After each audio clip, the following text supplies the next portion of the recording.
Hello, welcome to Unicorn Princess Tarot. So, ayan, ito yung reading natin for air sign, Gemini, Libra, and Aquarius. Take only what resonates. Bale, hindi ito magre-resonate sa lahat. So, kunin mo lang yung mga messages na magre-resonate para sa'yo. For personal reading, Jing Tarot Reader, search mo lang siya sa Facebook. Siya yung pwedeng magbigay ng personal reading sa'yo and pwede kayong pumunta sa bahay nila, no? Bisitahin sila kung gusto mo magpa-personal na gamutan sa kanila. And, ayan. Please do comment down below. Ma-appreciate ko yung comment niyo.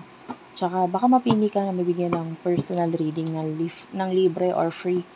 Ngayong October, mamimili si Madam Jing dyan sa mga comment section nang mabibigyan niya ng personal reading. Okay, let's start.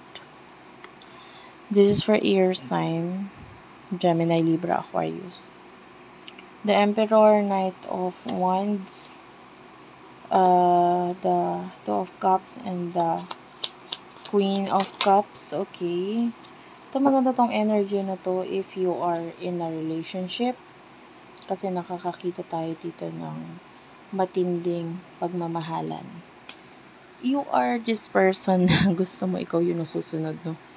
Like, matigas kang tao eh. Hindi ka magpapatalo. With the Knight of Wands, if you want something, gagawin mo yon. Okay? Or gusto mong mangyari yon. And there's no problem dito sa person mo with the Hierophant. Ibibigay niya sa'yo yan. Nakakita tayo ng matinding pagmamahalan at relasyon. Yung iba, may relasyon talaga na involve sa inyong dalawa. And with the Queen of Cups, ayan, nandun yung Queen of Cups, then the King of Cups is at the bottom of the deck. Which is itong taong to, sa totoo lang. Especially if you are the woman sa connection. Well, pero actually, LGBTQIA+, lalaki, kahit lalaki ka, still welcome itong reading na ito for you. So, nakukuha natin dito, willing siyang magpa-under sa'yo. Okay? Kasi nire-respeto ka niya. And there are times na nandyan siya to guide you, support you, and sabihan ka rin kung may mga maling decision ka or may mga problema ka. Nandyan siya as a teacher, as a guide, as a friend, and as a person na ibibigay lahat ng kailangan mo. This person is, nakikita din natin na nag-work hard siya. Tinutuloy niya yung pag-iipon, pagkayod, no? Kasi pwedeng nag-iipon siya para sa inyo, sa pangarap ninyo. Okay? At sa pangarap niya para sa'yo.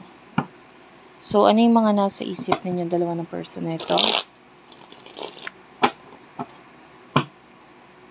Ano mga nasa isipan ninyo na itong person na ito? Spirit guides, angel guides.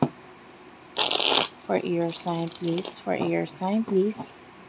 One more shuffle. Ano mga nasa isipan ninyo ng person mo? Okay. Nasa isipan ninyo. With over the moon and the Empress.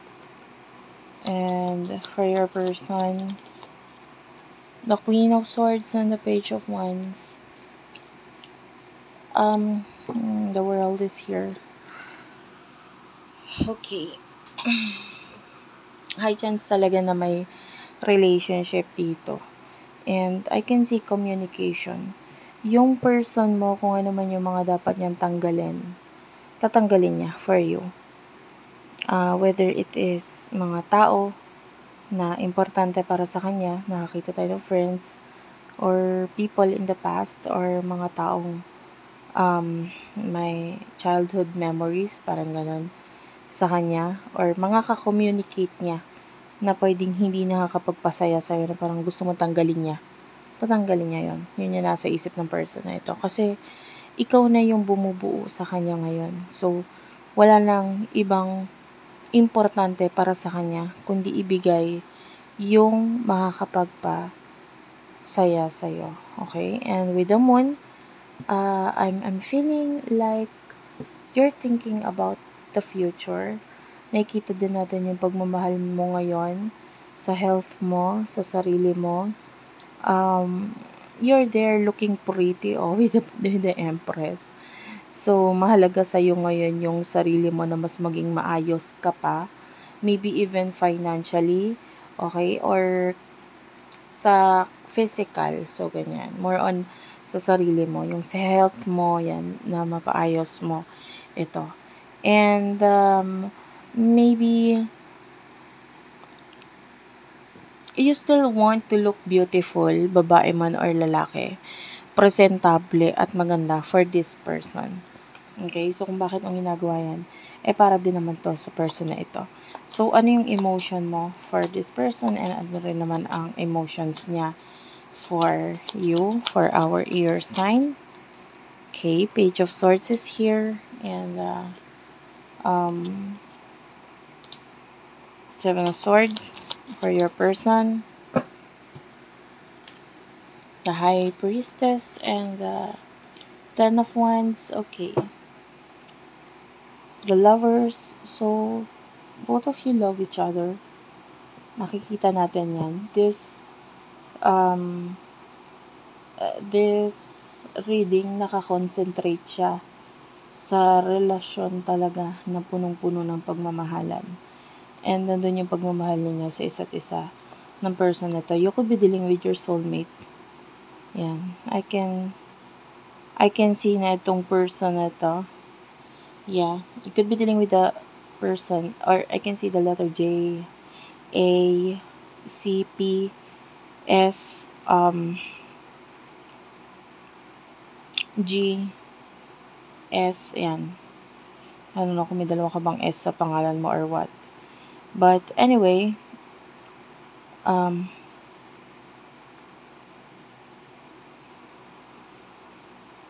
nakukuha natin na actually, honestly, I don't feel like yung trust mo sa person na ito is malaki or ganun na. Pero nakikita mo yung pagpupursige niya, yung pagbibigay niya ng lahat sa'yo. So, kahit pa paano naiibisan kung ano man yung mga nararamdaman mo na pagdududa sa person na ito. With the Seven of Swords, I feel like may mga bagay kang nilalayuan ngayon na alam mong hindi makakatulong sa connection ninyo ng person na ito. So, pwedeng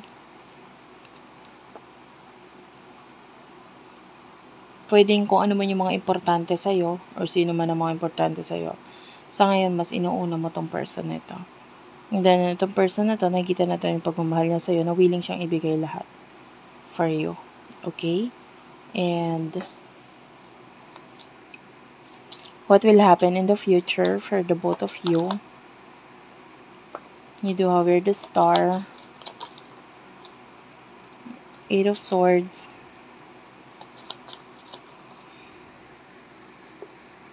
Judgment. Bottom of the deck is the Knight of Swords. Three of Wands is here, Ace of Cups, and the Death card. I want to clarify the Death card. Why is the Death card here? Okay, you have here the Death card and the Eight of Pentacles.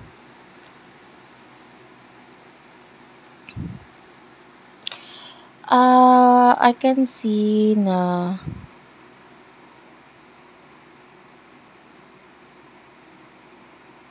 wait, i-clarify ko pa ng konti yung sa side mo.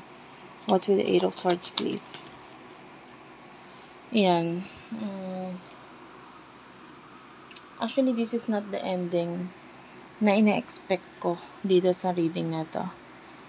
Kasi high chance na magkaroon ng pagkakalayo sa inyo ng person na to.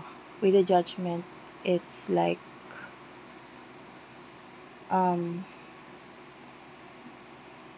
it is destined na itong connection na ito ay matapos. I can see possible ending sa person na ito at sa'yo. With the Eight of Swords, you might feel like stuck, no, sa situation. Pero maaaring matapos na yung pagka-stuck mo sa sitwasyon na ito. And then this person will be missing you, mamimiss ka niya.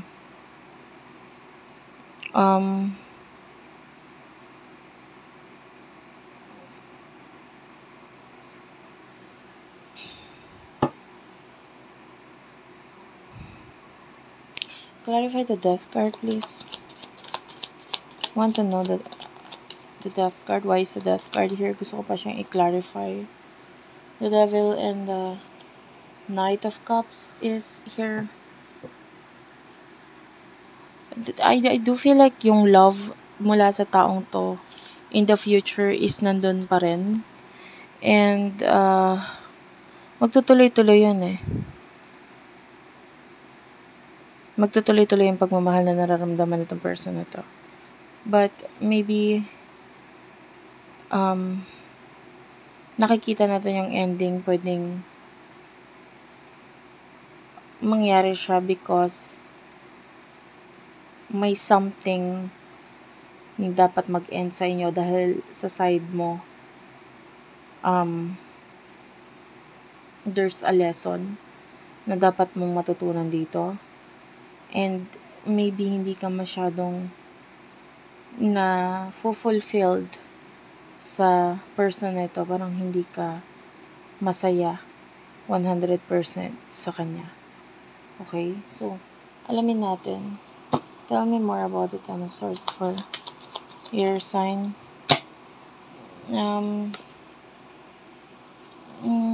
Yeah, parang laging may kulang.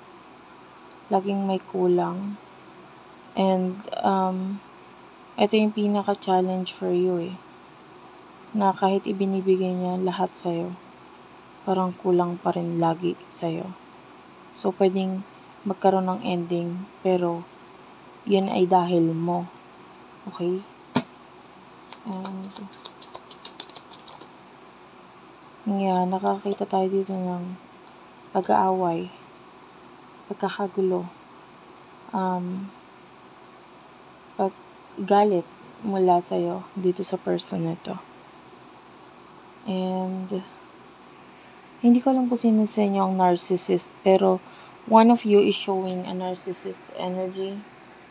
So, yun, medyo mahirap pakisamahan yung ganun.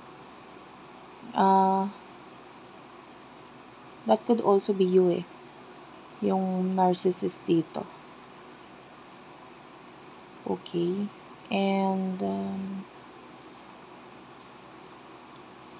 what is the advice here? What is the advice for air sign?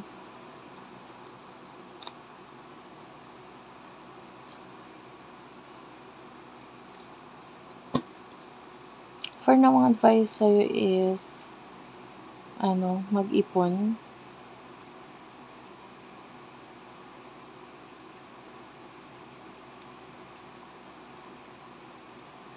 Mag-ipon ka kasi possible na may mga gusto ka na makukuha mo in the future, pero makukuha mo yun kung may ipon ka. Yeah, there's victory here. Magandang career for you in the future.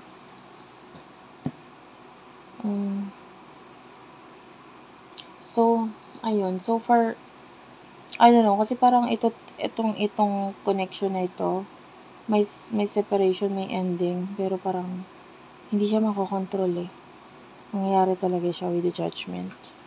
So, ayun. Kumbaga pwedeng dumating itong person nito sa buhay mo as a lesson for you. Yun. Alam mo yun sa sarili mo kasi mararamdaman mo yun eh, na kahit anong ibigay nitong taong to, bakit parang may hinahanap ka pa. Thank you for watching. I love you all and bye-bye.